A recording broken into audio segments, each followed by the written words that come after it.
we can push harder. We certainly can, but then we will get pushed out and then we won't be able to make any change. And so I think those of us who stay in this game, whichever game you're playing, long enough, you realize that you have to be really strategic about what things you push for, when you push for them, and how. And I think one of the things that works really well is having a coordinated effort among multiple people.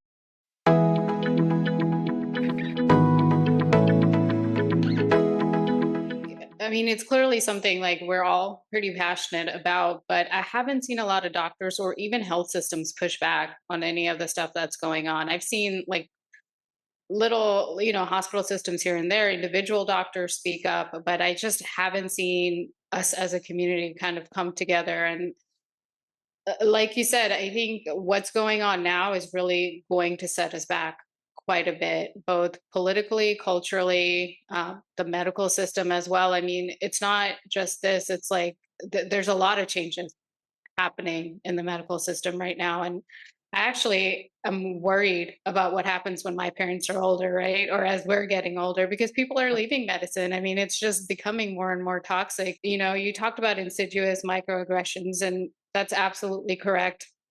Where I haven't seen very effective female leadership. That's just been my experience, where I feel like even if you're a woman in leadership, which doesn't happen often, you're still going to nominate the man, like you said, because it's almost like an implicit bias. You feel like that's what you've seen, or you feel like that woman who's strong minded might be competition for you. I don't know exactly what goes on, but I've seen a lack of strong, like older female leadership. What do you think we can do to try to maybe improve some of that leadership for our younger generation of female physicians? Yeah, I mean, this is something that comes up in almost any conversation I have about these topics is all of us have experienced working with women in leadership positions who didn't behave who didn't live up to our expectations of them. And I just want to kind of explain why that probably is first, which is that our institutions in general reward people who want to keep everything the same.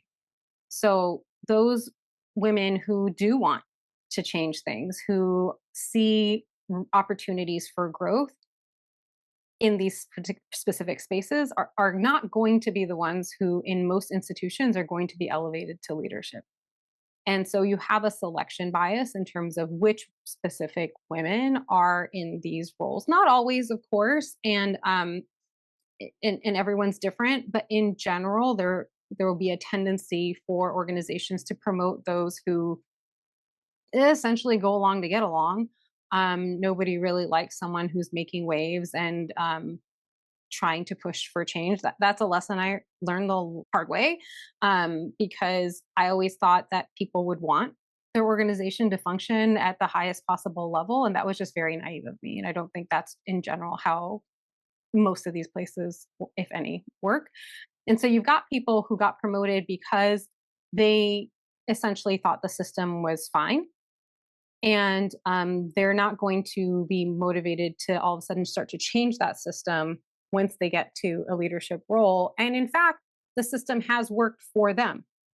So I think often, again, not always, but often they have a harder time seeing the challenges that other women may be facing because they, for whatever reason, haven't experienced it themselves. There is a woman who is a plastic surgeon, extraordinarily renowned and well known, and very senior, who I had the pleasure of being able to work with a few years back, and she was pretty clear about why her career had been able to be as successful as it was.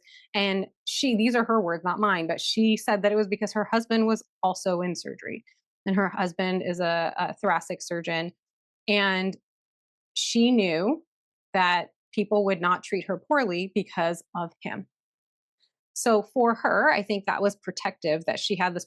He's a great guy, by the way, and I would classify him as a feminist as well. But she knew that he was providing her protection that other women didn't have.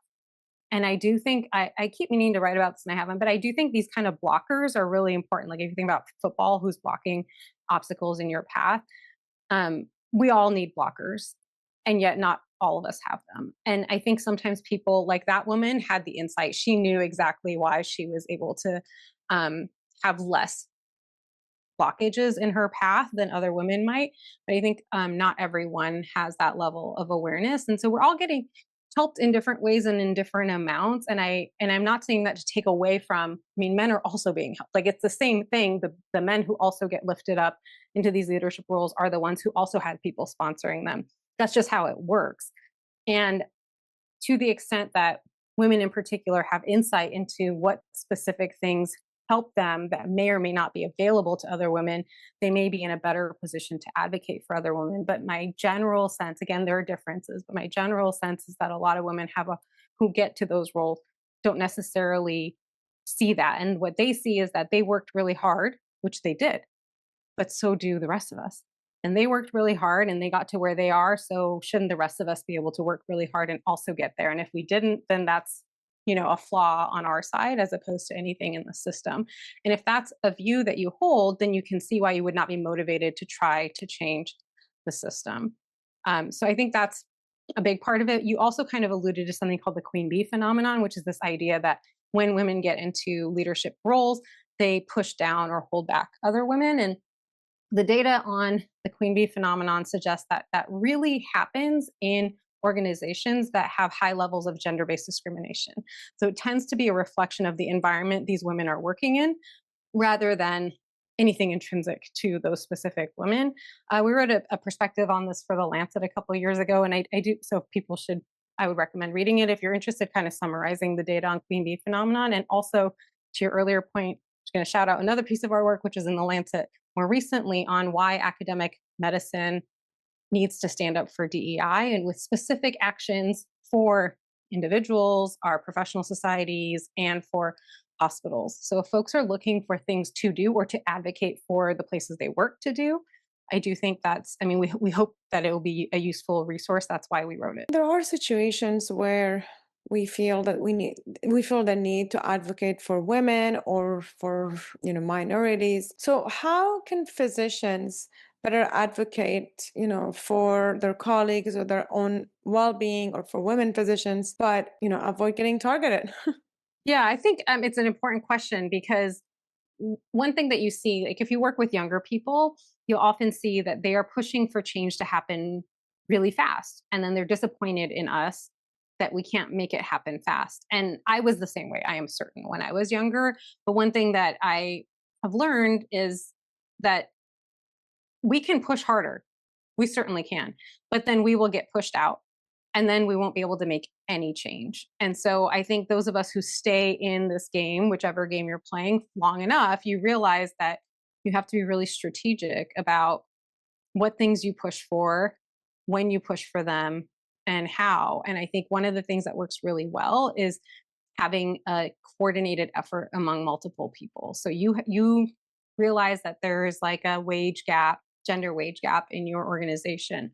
You could mention that to whoever's in charge on your own and say, hey, this is messed up. And maybe if there's someone who is equity minded, maybe that'll be sufficient.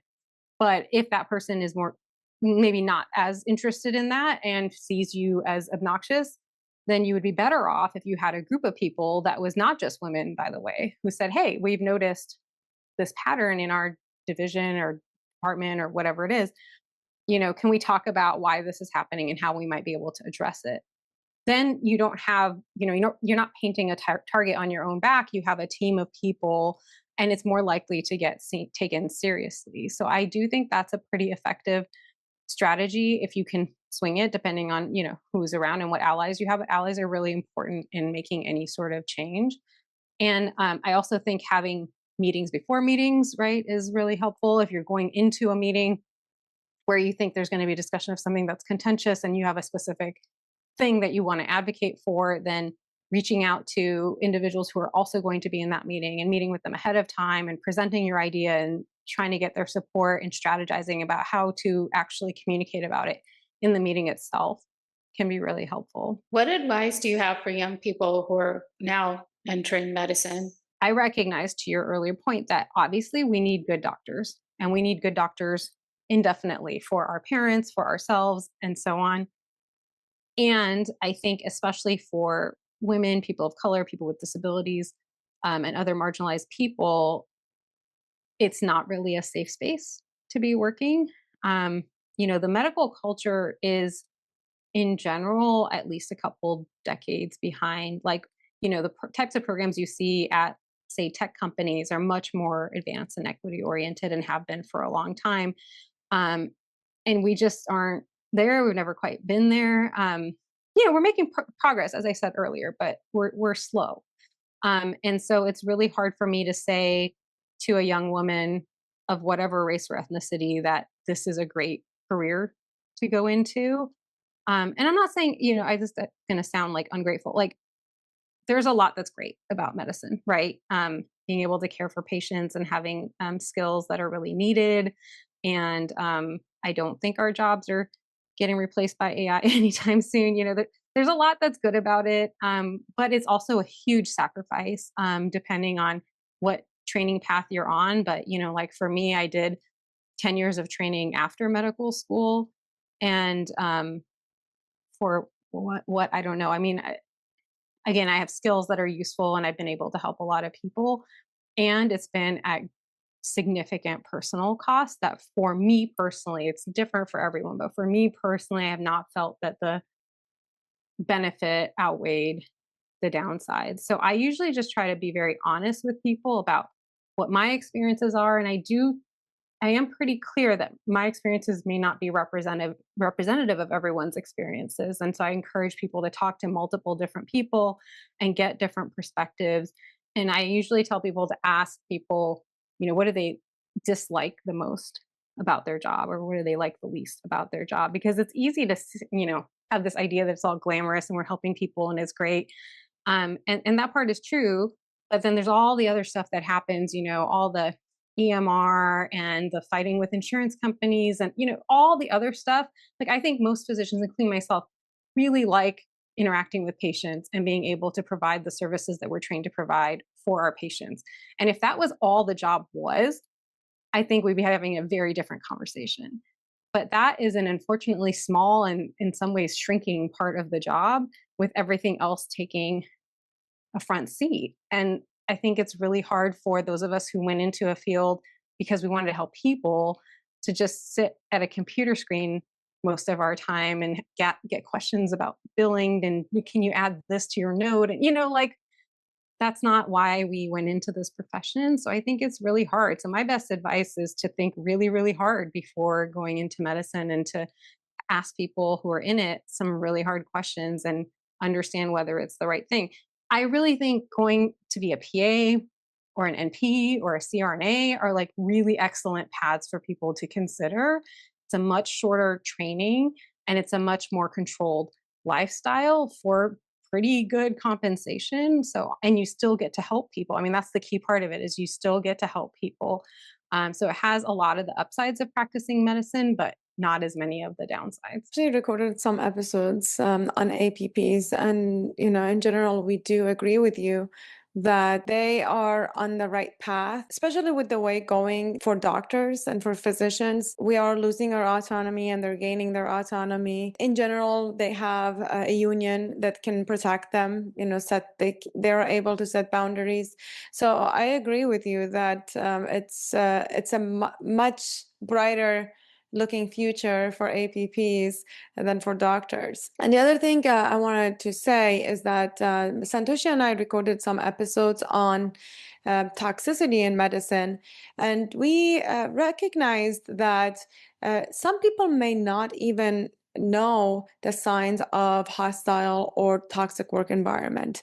So can you name some signs that people should be encouraged to recognize that they're sign of bias, basically, because again, we talked about this, that most of these signs nowadays are very subtle, and new graduates may not even recognize them. Yeah, I mean, there's so many things and it varies so much by specialty and also what type of practice environment that you're in. But there are things like, what clinic space is allotted to different people, what OR space or procedural time are people given, like block times, right? This is going to be for like endoscopy, cath labs, obviously surgeons. Those are some of the first things that are easy to shirk different people on. Things like also what kind of support do you have from MAs and nurses and admins?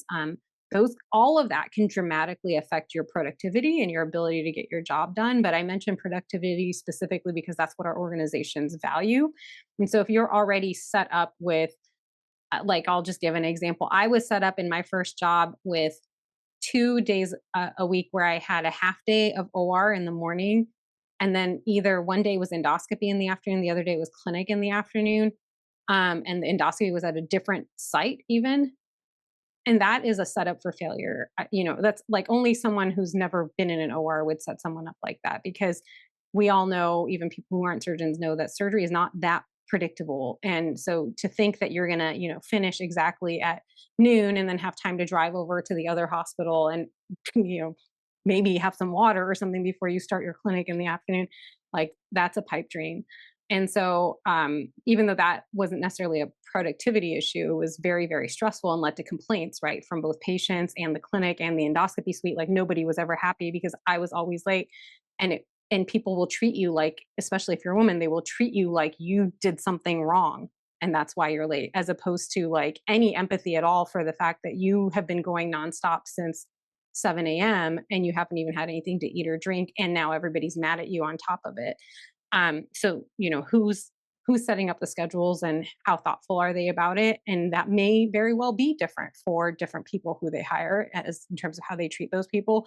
But also, OR time is obviously really critical. And so a lot of places will, for surgeons, I mean, and a lot of places will give women like either less block time or no block time. And you have to do all your cases as add ons until you prove that you're going to have enough volume to have block time. And not only does that impair your productivity, but it's also a life killer. Like if you're waiting every day to do add ons and starting like had a colleague who did this, starting a Whipple at like 2 or 3 p.m.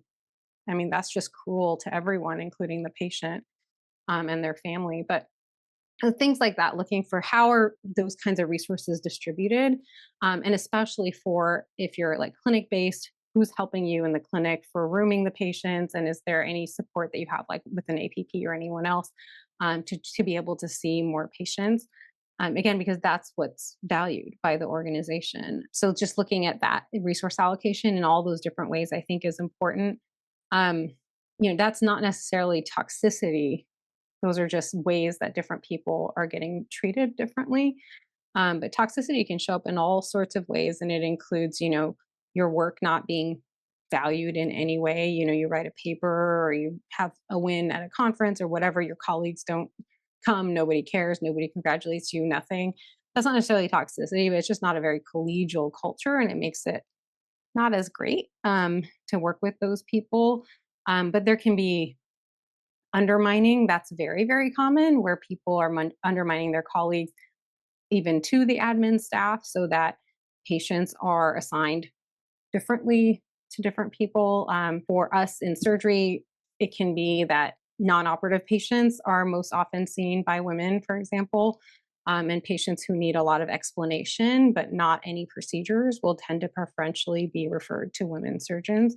And not, again, it's not like it's bad or wrong or that we don't want to help those people. But again, when it comes back to the productivity that's valued by the organization, because we're not going to be able to book those patients for surgery, then we're going to end up spending more time and then bringing in fewer RVUs. And that's going to, again, be blamed on us. Like that's a problem that we created. There's also like in the meetings, whatever, you have your department meeting, and it's very common across professions. Women are more likely to be interrupted in meetings. Women's ideas are often ignored until a man in the meeting brings up the same idea. So things like that happen all the time. And if no one cares or pays attention or notices, that can all feel very isolating. Everything that you said, you hit the nail on the head. Absolutely. I think all of those are forms of toxicity. One thing that I also noticed, specifically to that last point that you said, is if women voice things, we're being tone policed, right? Because they tell us that we're being not assertive, but we have an Mhm. attitude. Mhm. Whereas you can have a man say the same thing and like, oh, what a great leader. So I mean, there's that Absolutely. cartoon I hope you've seen that it's like a man on one side and a woman on the other side, and the question is, what's the difference between assertive and aggressive? And the answer is your gender. Yeah, I haven't seen that, but I think I've seen variations of that same cartoon, I'm sure. What keeps you optimistic about our future? I know we've talked about a lot of things that do not seem very hopeful, but what gives you hope about the healthcare system and medicine in general moving forward? Yeah, you saw the look on my face because I don't have like a lot of hope at this moment, but I do think that the increase of physicians on social media is really important. I think the work of folks like Glaucom Flecken, like raising issues around insurance, and why am I forgetting this woman's name? The plastic surgeon who's been Elizabeth somebody. Dr. Potter. Yeah, Elizabeth Potter. All that she's done to raise awareness of how these insurance companies treat us and our patients is really important in a conversation that we should have been having a lot earlier. So I do think there is greater awareness now of some of the obstacles to us being able to practice medicine the way that we would like to, um, which is great. And I think it's helping patients to understand. I worry a lot about the way that our organizations, and I think this is true for any practice setting, but the way that we're just expected to see patient after patient after patient in increasingly like shorter visits is not only frustrating to patients, which it obviously is, but it's also frustrating for us. And so we end up having these like really unsatisfying encounters with patients where we feel bad because we didn't get to address all the things that they needed addressed, and the patients are upset because they didn't get all their questions answered or they felt dismissed. And I'm left wondering like who is served by this system, because it's not any of us who are in the room providing the care or receiving the care, and that seems fundamentally like very messed up. I would love to see some way of addressing that, and I think the youth are always a source of optimism. The younger generations, they're not. Gen Z is very good at setting boundaries. Yeah, exactly. Very They're good at not. setting I boundaries. agree. They're not as willing to put up with nonsense as we have been. And we are less willing than the folks who came before us as well. And I think that's a strength. I don't think that's a weakness. I think we have let hospitals and institutions tread on us for a long time. And part of that is like who goes into medicine in the first place. It's rule followers, people who are risk averse. But part of that is also how we're trained. Like we're very clearly trained to just follow instructions. And so when you have patients you're seeing and the nurse's time is done and the MA's time is done and the NP's time is done and all this stuff is left in the inbox, every organization knows the physician will take care of it. And that's because we would never leave our patients hanging. And so we end up doing all this additional labor because we're the one who's left. And that's pretty messed up. I mean, not to say that like those other people shouldn't have their protections. They absolutely should. But we also should have support for our work. Being treated like cogs in these machines is really, really unsatisfying. And I don't think that helps us be the best that we can be when we are with our patients. Maybe the young folks will be able to change that. Yeah, I really hope so too. I hope that the young people, the new grads, will change all of this. Where can people find you, Argavan? I'll tell you, but I do want to just say it's not really fair either to like put the onus on them. So I want to make clear, I'm not saying we're going to leave you alone and you figure it out, but I think a push that comes from the younger generations and supported by the rest of us could be successful. So I just want to make clear, I'm not telling young people like, hey, you need to fix the problems that have been here for generations. That's not what I was trying to say, but that their enthusiasm and energy can help us together make the changes that we'd like to see. People can find me anywhere. I'm on Instagram and Blue Sky probably the most, and then on TikTok some, and on LinkedIn less, and on YouTube even less. Yeah, I mean, I think podcasts like this, is the least that we can do to get the word out, to, have our audience reach out to us and share their stories. And hopefully we can all make a change together. Thanks for tuning in to Be Empowered, the podcast. If you enjoyed this conversation, don't forget to subscribe, leave a review, and share with someone who needs to hear this. Stay strong, stay empowered, and we'll see you next time. Thank you.